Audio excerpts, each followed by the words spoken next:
So smarten up. Hey, Paul, this is a quick, well, hopefully quick video response to your commentary video on mine. Thanks for the boost and thanks for the attention. I'm still learning this whole YouTube thing. I'm not good in the comment area yet. I still prefer email, but it is interesting to watch how this all works and to become part of it. The videos, this project of mine is coming, and the intention is coming at a dangerous time for me. When you wondered in another video how much older I was than you, I've applied for retirement, so that's how old I am. And as you get to that kind of stage and you're not currently active in a church directly, it's been intriguing to see how questions come up, like, did I do enough? I feel like I have so much to contribute, and will I be given an opportunity to contribute more to the church and its health? So what that creates is a rather addictive response to uh, numbers on the videos, and already thinking about chasing the numbers, and I'm going to try and fight that. I've been away traveling for a week doing some family stuff, and had a fascinating conversation with my youngest son, who's into computers and gaming, taught himself programming, taught himself animation, now just got into, oh dear, what did he call it again? Cryptography, because they're hiding cryptographic puzzles within some of the games. And but he also has some familiarity with YouTube and was telling me some interesting stuff. He, as he had advised his girlfriend, said to me, write on a sticky note what you want to accomplish by using YouTube. And I had given him an answer at the time, but I haven't fully thought it through yet. And put that on the side of your monitor, because YouTube will begin to teach you to chase something different. Um, and I think you've done a little bit of that already in the titling um, of your videos. But he also talked about how gamers, he agreed, by the way, with your thought that some people just leave YouTube on all the time. He said the people in the gaming world definitely do that. And the gamers that are most successful on YouTube have soothing voices and don't, I would call it, modulate them a whole lot. So in other words, somebody's got this voice playing in the background of someone making commentary on a game that they're playing as they play it. And if they go, "Oh no, what was that?" That's actually not so cool. Although it might draw people over, some people leave it running for the soothing background noise, as you implied. So anyway, really interesting conversation, partly about the dangers of this. I'm making this video in your style, so I'm expecting it to be long, because I just have a couple of bullet points. I don't have a script in that sense, but I want to get back to a couple of things, more questions that you raised in your video, just to reply to them. But I really need to say, with my tongue firmly in my cheek, how I admire how you can take a 10-minute video of mine and make a 38-minute commentary video using most of my content, but then adding 28 minutes of response, of commentary, of expansion. And most of the expansion I was quite fine with, and in some places you actually improved what I was trying to say. There's a couple of variations, but you can go on forever coming back and forth on these. So that's a gift you have. Take a 10-minute video, make a 38-minute commentary video about it.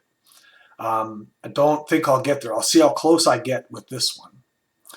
So you stumbled a couple times on what first of all, my calling is called as a pastor. And we tend to be touchy about that if we get called interims, because interims are placeholder pastors. They fill in and keep things going as they are for a particular time in a church's life. But a specialized transitional minister has been trained and has experience in coming into congregations that have recognized that it's a good time to take a time out before bringing in the next pastor. And that time out could be shaped by simply that they had a long-term pastor who was either deeply loved or graciously tolerated or some other category, and that it's probably a good time to take a break before calling the next pastor. There's in that situation, there's also some statistical evidence. Of course, I can't point to it right now, but that when a 20-year pastor retires or leaves a congregation, there's a consistent history of the next pastor only lasting a year and a half or two. So why not, we argue, make that an intentional year and a half or two where someone comes in and helps the congregation rethink, and in some ways helps them let go of the footprint of the previous pastor, because that's usually the problem for the next pastor. The congregation might swing in a new direction and try and get something completely different than the last pastor, which will create unrest, or they'll try and refill those shoes, which is really rarely able to be done well. So then after a year and a half or 2 years, there's unrest. Why not bring in a specialized transitional minister who has some process, who has lots of tools for helping a congregation think about, the way I usually put it, I reluctantly had to come up with this because people kept asking for specifics, when it's really a fluid, at least the way I do it, a fluid process. But who have we been? Who are we now? And given those two things and some other things we've learned, who do we think God is calling us to become in the future? And then the fourth one, and this is a very important one in terms of Reformed ecclesiology, what kind of pastor will we need to help us get to where we think God is calling us to go? One thing makes me cringe more than being called an interim is when I hear someone in the congregation say, our next pastor will bring the vision. That is such a setup. Because, of course, then they're not invested at all, and the congregation isn't, not just those people that say that. And they retain the passive-aggressive right to reject the vision that the pastor brings, and then reject the pastor as well. So why not have the congregation identify some direction at least, not necessarily. So I'm not a big fan of vision and mission statements as we've known them, but some direction, some calling of God on them, and then bring in a pastor who can help them accomplish that. In our work as specialized transitional ministers, and there are about 16 of us in the denomination, it's always in flux, and part of the problem is that I think probably 70% or more of them live in Michigan or in Grand Rapids specifically, so they're well served by this capacity. I'm isolated out here as in the west of Canada. So I'm mostly talking now about how I engage with the work of a specialized transitional minister. I've done 6 contracts so far in my career. And the main thing that I lean on, and many of us as well, because we're taught about it, is what's called systems thinking. In systems thinking, for instance, one of the churches I served had conflict between 2 leaders in the church, 2 staff people. And by the time I got there, by the time the council invited me in, there were people in the congregation that said, well, they moved on, so the 2 problem people are gone, so let's just call a pastor and start over. And systems thinking challenges that. And it says, your system as a church, the way you operate and are organized as a church, created the space for the problems that surfaced.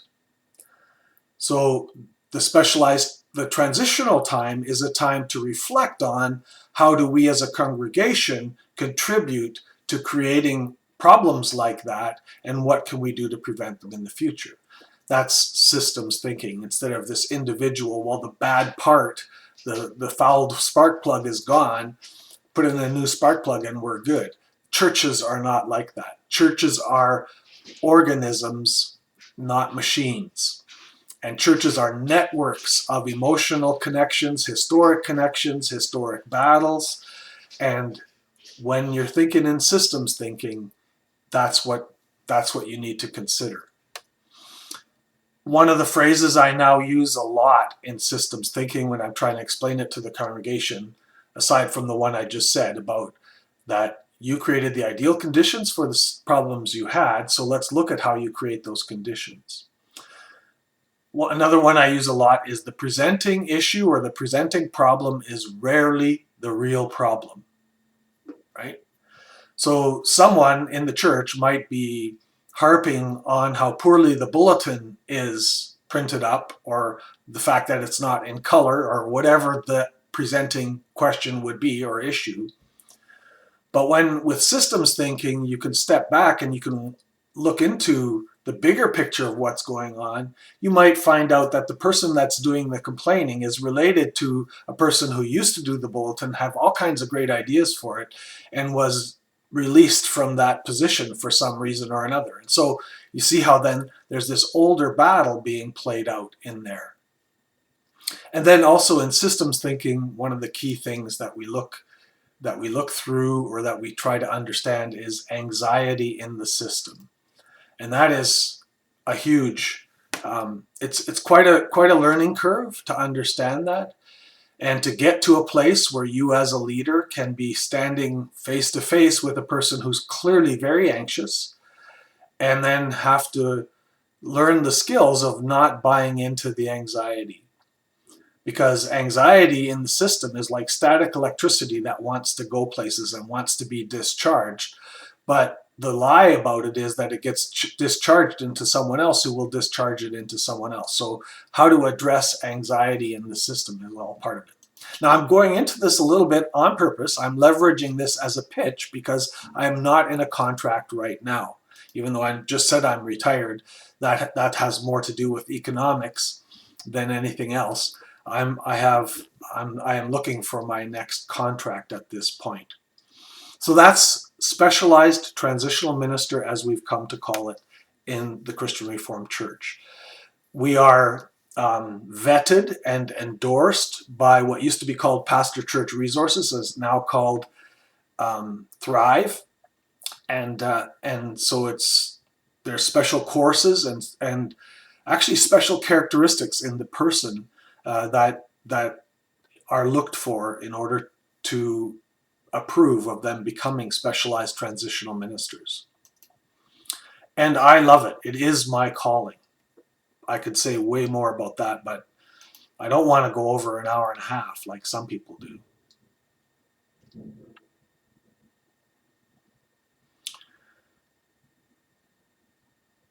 I want to also elaborate on my connection to the Netherlands. You might see the shoes in the background there and the Dutch book on the chair. Yes, I sometimes give consideration to what's going to show up behind me. Sometimes I forget. So I lived in the Netherlands for 3 years. We moved there when I was 8. My dad went to study at the Free University in Amsterdam and served a congregation while he was studying. And we were there for 3 years, and I came back at age 11 or 12. Some very, very formative experiences. The book behind me, Toy and de Tras, are drawings by, Rien van Portvliet, I think is the name of the artist, of old-time farming in the Netherlands. But when we lived there, the small farms near us all used those systems. So when it was haying time, the farmer would go out with a scythe and mow the field. And then usually within a few hours, they did have a horse that could pull this rake mechanism that would pile it up into windrows. But then I remember as a kid, we would go out there as the kids and we would flip those windrows so it could dry on the other side. And then it was all brought in with using the horses, and oh man, there are stories. So, but also some cross-cultural things that even contribute to my having become first of all, interested in sociology, group dynamics, and um, cultural differences. We lived between a Roman Catholic farm and a Protestant farm in a house that was built onto the church that my dad was serving. Also a unique concept. Although, for the two families, their houses were still connected to their old barns because they were used for heat then. So there was a doorway from the house into the barn so they could go and do their milking of the cows in their stalls. But, where was I going? I could play soccer. I hung out mostly with the Roman Catholic boys, but I could play soccer with them, and we could play soccer with the Protestant family. This was a widow with like 12 kids. Those Protestants, you thought the Catholics would do that, but this lady had a whole bunch anyway. And we would have good soccer games, but there wouldn't be enough of us. And a couple times I thought, wow, if I can get everybody playing together, then we can have a really full teams and we can have a really good game. And both times it was a major fail, with cow pies and rocks being thrown within minutes of starting the game. And so I became curious, like, what is that? And I would ask the kids, the friends of mine on both sides, separately, like, what's that all about? And they couldn't articulate it. They just had this innate sense that they're supposed to not like each other. Bizarre to me as a Canadian kid there. Guess what? That plays out in churches as well. And so that's just one learning story for me. So when you say, Paul, that I have this closer connection, that's absolutely the case. And my father was a pastor in the CRC, and he was very much a Kuyperian transformationalist. And we went as family camping at the ICS, AACS conferences. That some of those things have been discussed in our circles, and was really into that side of much of it. And so I grew up under that. Now, unfortunately, I learned early on that not to ask my dad a theological question after supper because we'd be stuck there for another hour. He would get so excited because he was not able to answer such questions at age-appropriate levels. But I realized more and more that is a part of my identity that was somehow shaped by the community, and even by some kind of osmosis from my father's interests in all of that. I loved your chips idea, but it's not going to work. I thought, wouldn't it be fun if Synod had to, like, if someone requests, certain person, Paul Vanderklay requests to speak, that the chair first has everybody vote on whether he should be allowed to speak or not. That would be more interesting. But all of those can be gamed, for sure. So I think that's all I'm going to say on this one. There's some quick response and a thank you. I'm still doing a lot of thinking about all of this, and I have a few videos planned. I'm making some notes on discipline. The question of discipline, and I had lunch with a buddy recently who reminded me of a great quote from Rene Girard that's applicable to us. So I'm working on some of those kinds of things. By an accident of mixed words, I found myself saying to my son when I was visiting with him, I was trying to explain how stuff is always churning in my brain. And I used the language of my brain ruminates through 7 stomachs. And so I totally agree with you when you said in your response video that even if I would accurately summarize what I think you were saying, you would see it and you would say, no, I've digested a little bit. I've ruminated a little bit since then.